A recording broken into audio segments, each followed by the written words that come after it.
Hello, this is Nighthawk calling. This is History Hack coming back at you for episode 3. Alina, who's on today?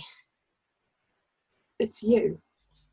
Yeah, I wondered why there was no one else in the group conference call. It's just the two of us today, I'm afraid. People We're are going to have to flagging a put up bit, with it. aren't we? We are. Your voice is Oh, going do you know on. what? My voice it's all over the place at the moment, so I apologise for how bad I'm currently sounding, and I promise I'll be feeling much better after tomorrow. So if you can put up with the droning of my voice, we'll be all good. This So is it's blown up, hasn't it, from this little baby idea where we were wondering if we'd get one historian a week to entertain our nonsense. It's all going a bit mad. I'm just looking at do you know? next week's schedule, man. It's awesome. Do you know what? One of the first people I actually contacted over this was Frank McDonough Yeah, and Roger Morehouse, who both have agreed to come on. And I've got to say, the guys, they're absolutely amazing for doing this. And just everybody. from there on, I it's mean, just, we've it's got Dan Snow's going to come on, and actually, we're going to flip on him and interview him for once because he's always interviewing other people. Susanna Lipscomb is going to come on.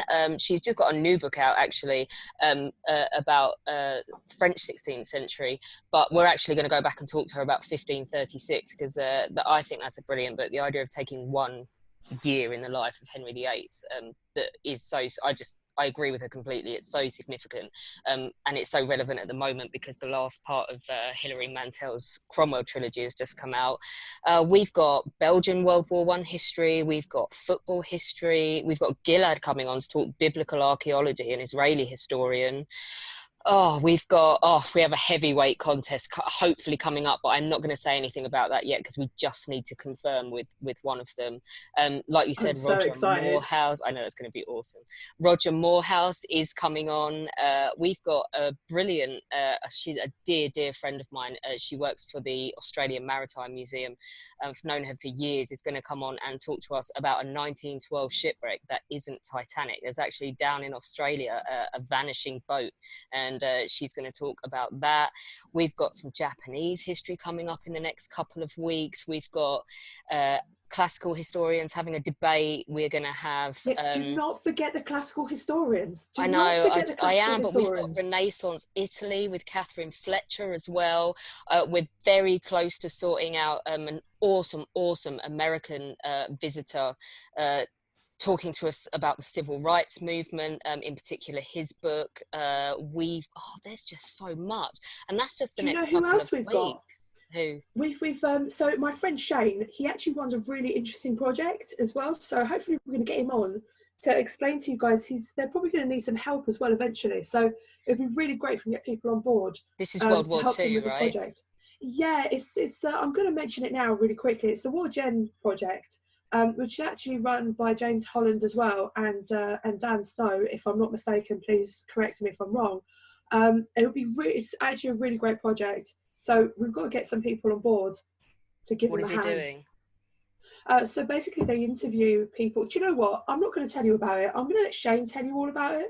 Okay, all right, shut Because up then. it's not really my, yeah, it's not really my place to do it so much. He's going to give me a right bollocking in a bit, when he listens to this. So I better stop talking right now. Oh, but we've got as well as interviewing all these famous historians, we've got some fascinating stuff coming up from people that have come forward to offer their time. We've got a specialist in Victorian freak shows, which I'm really excited about. We've got some Napoleonic history, Charles II's navy, hopefully coming Egypt, up. Egypt. We Egypt, have yeah. Egypt. We have Sorry. ancient Egypt. We have the Bronte sisters and war as well. That's something. Do you know what else we've got as well? We've got some great music history that I'm trying to get going. We're actually interviewing someone. Who you will all know if you're on my Facebook by the nickname Bellend. He actually has worked in the music industry for decades, and Charlie's going to come on and talk to us about Live Aid, because he was behind the scenes for the entire thing. He met everybody, he saw the whole thing from a really interesting perspective. So he's going to talk to us about sort of this epic gig. We've got some oral history coming up from someone who served in Gulf One and in Kosovo. We've got ancient Greece. We've got Pompeii, we've got maritime archaeology. Really keen as well. Someone's agreed to talk to us about aerospace, global conflict archaeology, chemical warfare, how to write historical fiction. We're hopefully going to be talking to the Director General of Commonwealth War Graves as soon as she's got some time. My uncle as well is a really established journalist in Pakistan, and some of the stuff he's seen during the course of his career is just incredible. He's going to talk to us. We're hoping to talk local history as well. We've got someone coming on to talk about Belfast and Northern Ireland in World War II. We've got someone coming on to talk about why Yorkshire is a history hotspot and some of the best places to go as soon as you're allowed back out of your house again. We're going to have Richard III. We're going to have Ferrari's finest 3 races ever, and apparently he's already picked them, and I think only one of them Ferrari actually wins, so that's going to be interesting. It's just never ending. You're forgetting something. What? You're forgetting something. The What? most important subject of all. I haven't scrolled down to World War II yet. We're having to ration our World War I and World War II, aren't we? Because we have so many friends and so many contacts. But yeah, we've got Peter Caddick Adams, Paul Beaver. We've got Alex Kershaw, hopefully.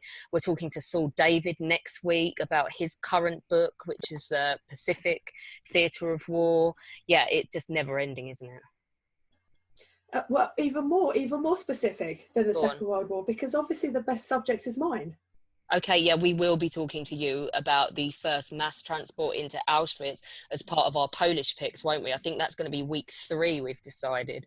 But yeah, and just today we've had the likes of William Dalrymple, Kate Williams, Peter Frankopan all agree to try and help us do stuff. So yeah, I'm really excited about where this is going. I think as long as this nightmare goes on, we will be able to provide relief in the form of history, and just because all of these people are so willing to give us a little bit of their time. Do you know what? I really want to say thank you to everybody who's basically given up their time to help us. Yeah. But I really think we should start talking about you a little bit now and your research and what you're up to.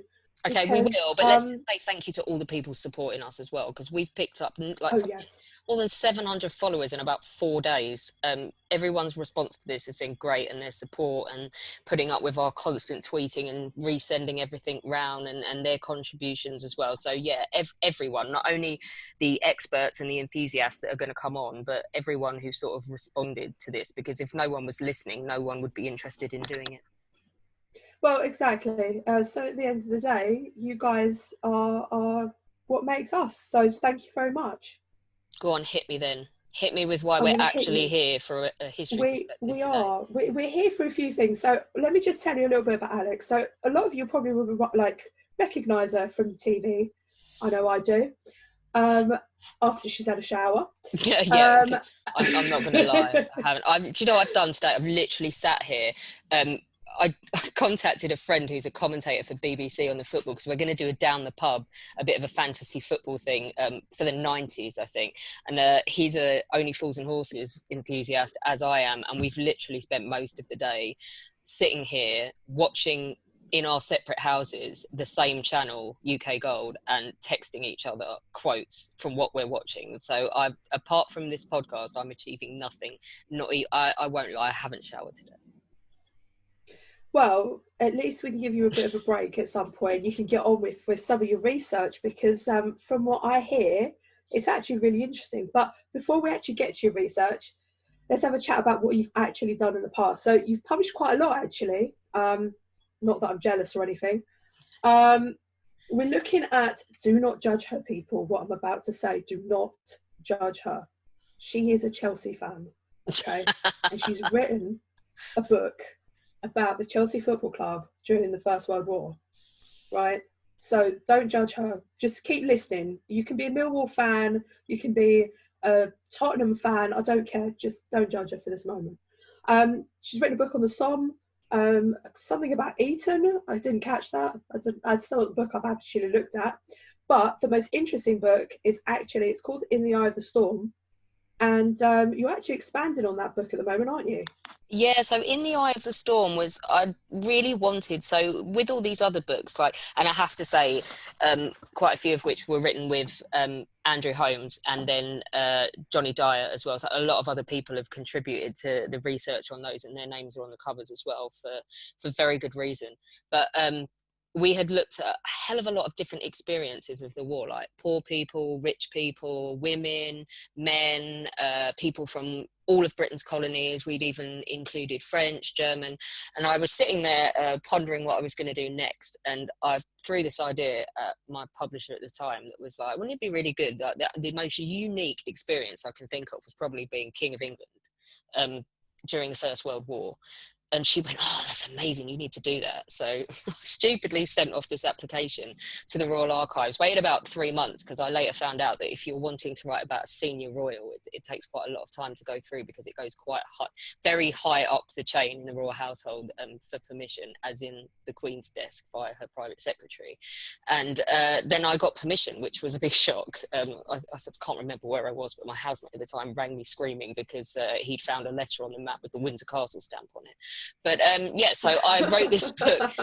It was, I think I was at the House of Lords on another research thing, and I was sitting with Lord Astor, and I've got my housemate on the phone going, can I open it? Can I open it? I was like, yeah, but if it's really bad, I don't want to know what's in it. Yeah, so I got permission. But like, you're such prestigious stuff you're doing. Like, I don't get to do any of that kind of stuff. I get to sit in a normal archive. I mean, come on. I know, awesome. I'm very, very privileged. I mean, it was the first time the Queen had actually let anyone at George V's papers since Kenneth Rose wrote his biography, or let them wholesale at his papers since before I was born, because she didn't like the last book that was written. She didn't like some of the things that he said.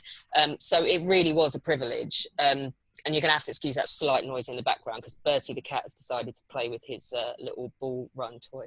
But and I can't stop him because he's sat patiently through every other podcast we've done so far. So yeah, I'm really privileged to be able to get in there, and worked on that for about 3 years. But one of the things that came out of that book was beginning to research the relationship between George V and Edward VIII, or he's just David to the family, his eldest son. So I obviously started in 1914 when David was 20, just turned 21. No, just turned 20. Oh, I don't know. 20. Don't ask me. These are dates. Can I just point out that this is the second time we've run at this, and that yesterday when we were running at what we were going to talk about today, with the Americans and War Queens, you announced that George V was the father of Edward VI, and even the Americans went, oh dear God, because there's only a 400-year difference between those two. So yeah, anyway, don't judge me on not knowing his exact birthday. So anyway, you're such a dope when it comes to anything outside World War II. I love it. But do you know what? So far, I've been really lucky. The ones that we've recorded so far are more towards my bag, and I've lorded it over you. But we're about to record a run of them where you're going to get to own me, and I'm going to look really stupid. So it will balance out in the end. Ladies and gentlemen, seriously, this will be podcasted tomorrow, okay? When we get Roger Morehouse, okay, out there, trust me, I will be having the upper hand. Yeah. And I can't wait. So I'll lord it over you for now. Anyway, he was like 20, and it was really interesting to research their relationship during the First World War. And also, you have to pay attention to the relationship with Bertie as well. Not my cat, who I did name after George VI, but the actual future George VI, because obviously he's going to take the throne when his brother abdicates. So you have to be paying attention to him all the way through as well. But to research the dynamic between father and son for those 5 years was so interesting, that I was sitting with the staff at the Royal Archives, and I said, I'd absolutely love to research just the relationship between George V and Edward VIII, and dig up whether or not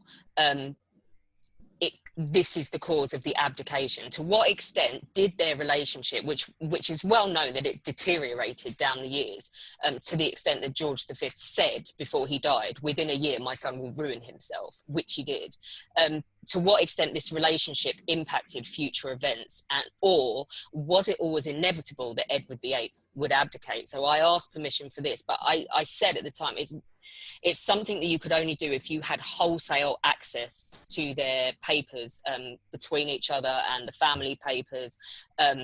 If you didn't have the access to be able to find the new information, it wouldn't be worth doing. And actually this one went through really quickly and I got permission. So that's what I'm doing at the moment. I'm currently working on the first section of it. So everything I say right now, I fully admit I haven't looked at everything yet. I've started the book. This project, I don't want to call it a book yet and tempt fate.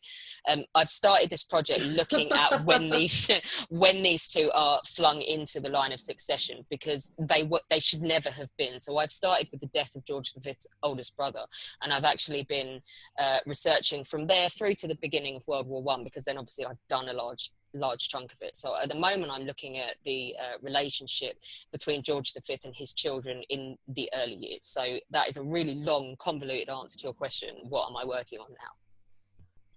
Well, do you know what? Let's while you're explaining yourself, let's jump in with some questions from some lovely people that have asked on Twitter. Yeah. So we will start with Kaiser Johnny. If I've not said that right, then I apologise. But Kaiser Johnny wants to know, why does this idea prevail that King George and Queen Mary were terrible parents? And go. In short, because only one side ever had their say, and that one side had a lot of other reasons for not saying very nice things, being Edward VIII. Not every player in this scenario spoke out. None of them did. None of the other children would have been indiscreet enough to write books that addressed this and spoke about this. George V and Queen Mary also wouldn't have written about it. It's a very unusual situation in that David, by then, so we're talking about 1951, David sat down and decided to write a memoir. And to be honest, at that stage, he was actually a lot less bitchy and scathing than some of the royal household, particularly Alina Lascelles, who was George VI's private secretary. They were terrified of what he might say. He actually wasn't as bad as everyone would think, but he did say some things, and other snippets have been taken, and they've kind of produced this out of context impression of George V and Queen Mary as parents. I'll give you one example. So if you open You're only allowed one example, by the way. All right, okay, one example. Edward VIII, right, starts his biography with a statement that says, my father recorded in his diary, the day I was born, my sweet baby, or I'm paraphrasing, my sweet baby was born today, blah, blah, blah. And he says, that's probably the only time he ever called me that. It's a throwaway comment that implies straight away that George V did not like his kid or did not treat his kid well. And it's those kinds of little snippets that people have clung to. I tell you now that for the first, I am up now to 1897 reading every single day of George V's diary, and every single letter written about their kids, written between him and Queen Mary about their kids. I've started to cover those in bulk as well. And he uses that way of describing his child hundreds of times.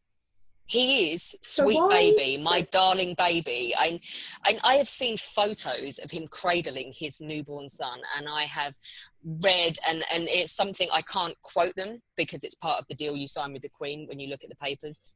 But I can give you an overall interpretation, which is that this man adored his child.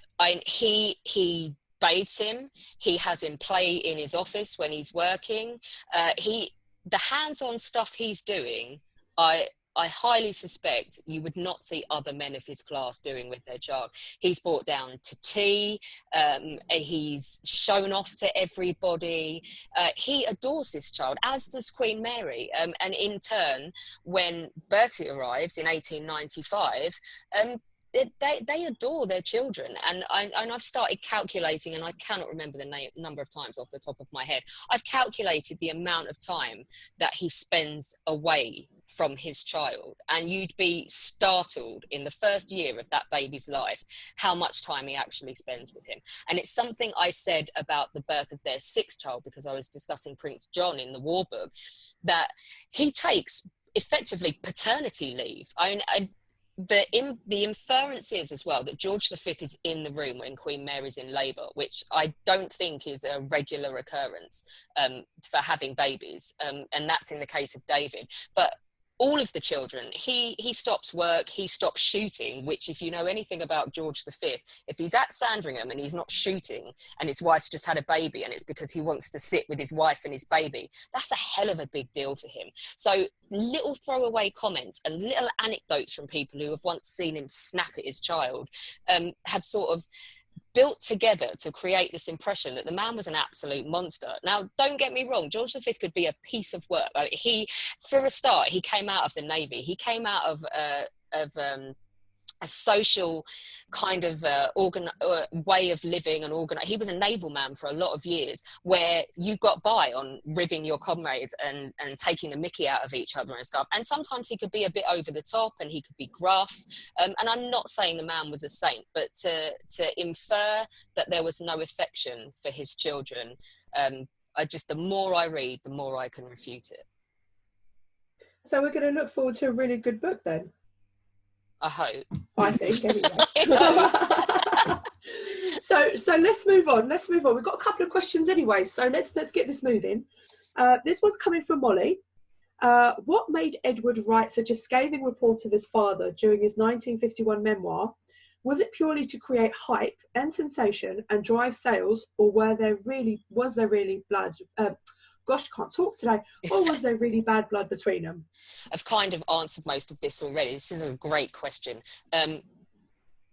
His report there wasn't so scathing, but other evidence that has survived, as I've said, he was a lot less indiscreet in this book than people expected him to be, but he wasn't in other sources. If you compare that book to some of the hideous stuff that this man writes in personal correspondence, they are vastly different. So it wasn't necessarily in the 1951 memoir that he was scathing. And I don't know, and for that reason, if he wanted to create hype and sensation and drive sales, he could have done a lot worse. Actually, he worked with a journalist, not because he couldn't write, but because he was incapable, rather like me in this interview, of making boiling down a lot of information and making it concise. And so this journalist was there to help him to make it readable, to put it into a volume that could be read. And they diverged more and more as this process went on, because the journalist wanted to go towards sensationalism and David wouldn't. He didn't want to. That said, if you want to know why he was scathing of his father, not necessarily in that book, you're looking at a period in time by the time he writes this book where he has abdicated, he's very bitter, he doesn't think he's been given enough money, he no longer really talks to his brother, he's got a lot of animosity and a lot of self-pity, I want to say. It's very difficult for me to give this a balanced view at the moment, because I've done so much work on George V and I haven't really done the work yet on Edward VIII as an adult. But he's very bitter, and he's got a lot of anger inside him, and he's got motives for making statements like this and making people feel sorry for him. Do you know what? I actually do feel a little bit sorry for him. I'm gonna wait, and then when you're done, I'll make an educated decision. Okay. I will say I don't necessarily not feel sorry for him. But right now, at the point I am in my research, I don't feel sorry for him for those reasons. I don't feel sorry for him because people didn't want him to marry Wallis Simpson. Right now, I feel sorry for him because I don't think he ever wanted to be king. I don't think he was ever going to be happy. There's a brilliant quote by one of his best friends who's later killed in World War I. He sends him a letter on his 21st birthday and says, "I can't give you the present that you really want." Already then he's saying, which is to be like everybody else. That is That's kind of sad, really. But Don't we're cry. going to move on. We're going to no, I'm not going to cry. I'm going to You move on because sound I'm bad going to be enough really already. selfish. Can't cry. Oh no. Oh no. No, it's all right. So Let's what I'm go. going to do, I'm going to ask a question from me, right? Okay. Be patient. Are you ready? All right. I'm Okay. dreading. I'm thinking that you're going to have him fighting at Culloden or something insane, or that you're going to go for it. Go. Oh my. So, okay. So we're reverting back to Monday. Okay. We're joking Monday. about God, someone. my brain is fried. Guy and Luke. Monday. Yeah, Yeah. but it was Okay. only Monday was like yesterday. Okay. We're okay. We're okay. So Monday we're joking about someone trying to invent Edward the Eighth. Yeah. Eighth. Did I get it right? Eighth. Going over the top. Going over the top. So you said he went looking for danger. Explain this to me. Oh, so we were And talking explain about. this to our people. So someone, so if you didn't listen to Mondays, which you absolutely should, because they're so much more entertaining than me.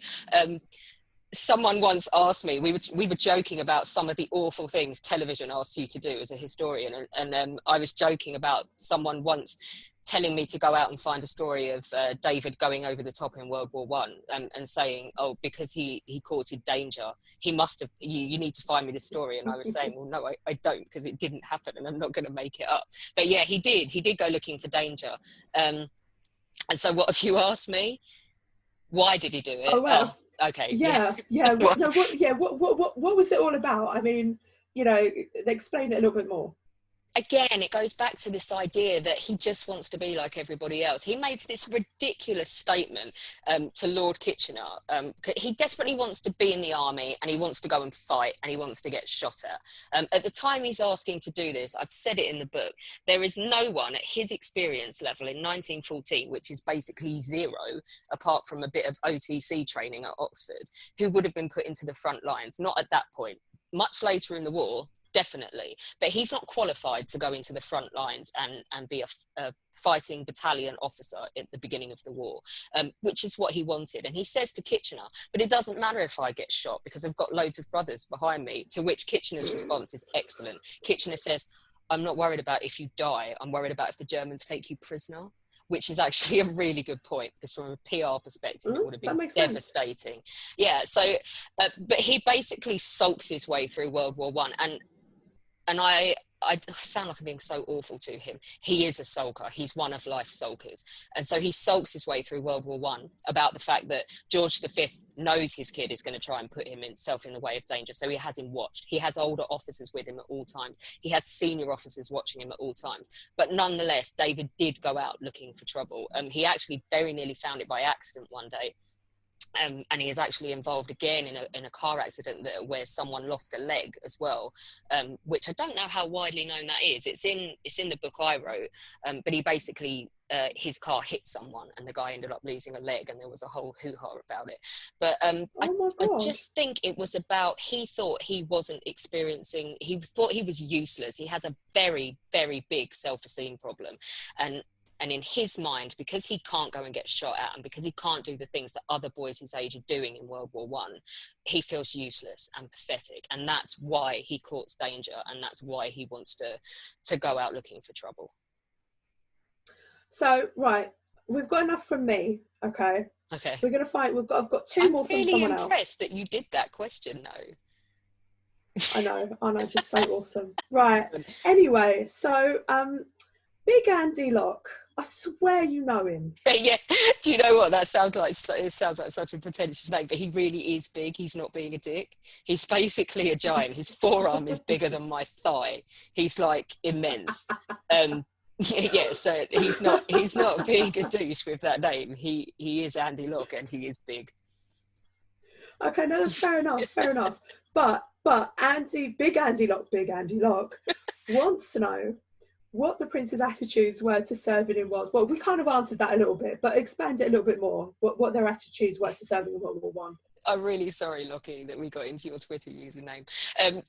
No, it is a brilliant question. So we know, I've explained David's already. David's attitude to the war, for as much as he sulked and moaned and bitched and didn't like the job he'd been given, you could never say that he did not work hard, even if he hated what he was doing. People were surprised when he was given these. He never really, the problem was they didn't give him a defined job. He moved around a lot and he got shoved in places to see lots of different things.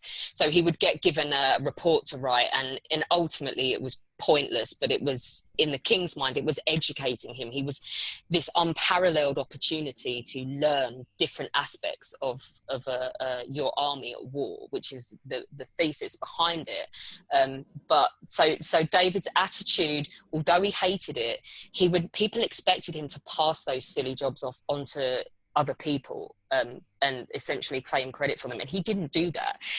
He also did not present the image of someone who was sulking and bitching and moaning. I mean, by God, he was. But to the people that met him, I mean, he went to an Australian hospital and he visited everybody, and the men loved this, and they loved to see this skinny little kid riding a pony in Egypt, or a donkey or whatever it was, and paying attention to them. Yet he gets back in his diary and goes, I went to a hospital and made fatuous remarks to the sick. So he does not project what's going on inside. So his attitude was not as his outer attitude was not as bad as his inner one, which I'm sorry to say, I believe the same with him throughout his life. His brother, who becomes George VI, his attitude, I feel for him in World War I. So he's in the Navy when it breaks out, but he has this awful stomach problem that, I mean, they're shoving tubes down his throat and flushing his stomach after meals and stuff like that. It's just, I think it's an ulcer. So he ultimately misses a lot of time. He does some work at the Admiralty before he can rejoin his ship. He does serve at Jutland. He's very disappointed that his ship bears no battle scars from it, but he is quite close to the action. His ship does take part. He's on the Collingwood, and then because he just cannot remain at sea, they keep having to bring him ashore for treatment and sending him back. So eventually he ends up in the RAF. So once again, hardworking, and then down to the third and fourth brothers as well, who are much younger. Henry's just come out of Sandhurst at the end of the war. George is in the Navy. I mean, all of the princes, their attitude to the war is one of duty and service, and it's one that George V has instilled in them, and none of them are miserable at the thought of having to play a part in it. Oh, it makes sense. Right, listen, let's get on with this. I don't know how long we've got. We've got a long time? Yeah, we're all right. No time? Couple more questions? Yeah, got a couple more questions. Just don't hate me on the last one. Oh, no. So moving on swiftly. Okay. You did not hear that. You did not hear that. So, Molly, she wants to know, how did the war change Edward the 8th? 8th, yeah. Just be confident. It is the 8th. You've got that down now. Do you know what? I'm terrified of saying it now, because I start saying Edward the 6th or Edward the 4th or Edward the 9th. You know, Edward the 4th you can do with Dan Jones later in the week. There is no Edward the 9th. No. Anyway. No, don't tell him this. He will make fun of me. I'll sincerely hope. Anyway, so Molly. Do you think, so again, so how did the war change Edward the 8th? Do you believe it matured him as a person? No. That's like the shortest answer I'll ever give. Do you know what, right? He was 20 when the war started, but if you want to equate him to a kid now, be thinking more 14, 15 in his head. I do have to be fair to him, and I do have to look at all the evidence as a historian. I've spoken to 3 people who knew him, and the consensus I get from the documents that I've read, and the people so 2 people that knew him and 1 person that met him, the consensus is that he was forever an adolescent in his head. I would meet these people and I would say, well, I do find him very immature, even after the war. In some senses, as I say, outwardly he does not project this, but inwardly he is very immature. And I say to them, but obviously I research him only up to 1918 and he's still very young, and I'm sure he matured as he grew older and that changed. And every one of them has said, nope. It was a marked feature of his personality till the day he died.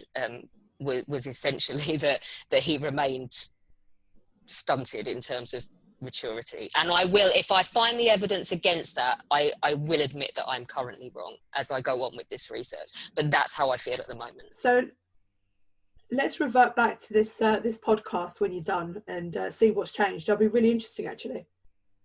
Yeah, mate, that's a long way away. How long do you think we're going to be doing this? Well, I don't know. The amount of historians we've got, I think we've got quite a long time. I think we're touching 90 now, aren't we? Anyway, go on. One last question that apparently you're going to hate. One last question. Right, I'm going to piss you off. Don't hate me. Don't boot me out of this. Not anymore. Harry. Please, not Harry and his missus. Right, you can't blame me, right? This question, are you ready? This question came from your mum. Judas! I bought her flowers on Mother's Day. I took her food shopping today. I hate food shopping. Is she giving you a Prince Harry question? Oh, yes. Oh, yes. If we weren't in the middle of a pandemic and it wasn't massively inappropriate, I would say she is dead to me. Oh, no, your poor mum. What has she asked? So, are you ready? Yeah. Because I'm ready for this. What parallels do you draw between Prince Harry and Edward VIII in terms of their reluctance to live in the royal limelight? Apart from the fact that neither of them ever wanted it, none. He's not in the direct line of succession. Brutally speaking, what Prince Harry doesn't matter. I know that sounds awful, but it doesn't. We're not talking about the heir to the throne who has already inherited the throne. We're talking about the future king's brother, and we're talking about the Queen's grandson, which, I'm sorry, but to be brutal about it, they're not the same thing at all. They're really not. And I've read a lot of things, and you have to take so much of this with a pinch of salt because you're talking about the media, who I cuss permanently. But I've read a lot of stuff about all of these insiders that say that Harry's really annoyed because he doesn't see where he fits in, and he doesn't feel that he's valued enough, and William gets more attention. If those are true, which, as I say, I'm taking this with a bucket full of salt, then Harry needs to wobble his head, because he's not in the direct line of succession. And yes, William was always going to be more important, and that's just a fact of life. That's something that Bertie, George VI, dealt with as the younger brother of Edward VIII. But if you're asking, are these situations the same? Are we seeing history repeat itself? No, we're not. Does that answer it without me swearing a lot? And God, I'm gonna have words with my mum. That's all right, don't worry. I forgive your mum. It's okay. My mum is lovely, but she did that because she knew it'd wind me up. Did she email that to you or text you or what? I got a text message from her, and I sat there and I laughed my head off for about 5 minutes, and then I thought, I have to put this in at the end just to wind you up. Thanks, Mum. Thank you for your love and support. I'm a little bit nervous. I'm totally nervous now, because when I have to come on here, you're going to ask me some sort of really difficult, complex, out of the box question, and I'm going to ask you to name the entire 700 odd people in order that came into Auschwitz on the first mass transport when we do your interview. Maybe a lengthy show without referencing any documents. Well, the question would be if it's numerical or if it's alphabetical. If it's numerical, it's fine. I've got the list in front of me. I can read them off. No, the sad thing is, I'm going to make it alphabetical then, just to spite you. But on the plus side, we'll be able to remember all 728 men. So it is not a loss. And that's coming in a couple of weeks. What's tomorrow? Oh, tomorrow is Paul Lay. We've recorded that one already, and that one is fantastic. So Paul Lay is the editor of History Today, isn't he? And he's got this book out, Providence Lost, which is about the 1650s, essentially. It's charting the rise and fall of the Republic. So what actually, we were quite mean. We angled it quite heavily towards Oliver Cromwell, because I wanted I hate Oliver Cromwell, and he actually done a really good job, didn't he? He has, of rounding out a character that is often seen in very very black and white terms, and giving us a great insight into that very small period in which we didn't officially have a monarchy, but you'll find out tomorrow that we really, it didn't really go away. But yeah, that's a fascinating one, so do join in for that. And I learned a lot on the plus side. We both did, and I'm actually. sure, yeah, exactly. Everyone here is going to learn. I mean, from the lineup we've got, we're all going to learn something. Yeah. So I can't wait to get started. I mean, I know we already started, but I can't wait to keep going and going and going. So I'm so excited. I don't know what order to book everybody for these interviews, because there's so much good stuff. But that's it for today. All anyway. At the same time. All at the same time, everyone. All at the same time. Your voice we're will be gone. Your voice is gone after about 6 recordings, so you need to rein it in a bit, I feel. Just stop talking, really. Yeah. But let's stop talking. Thank you so much. And remember, people, stay safe, and more importantly, if you can, stay at home. This is Nighthawk signing off.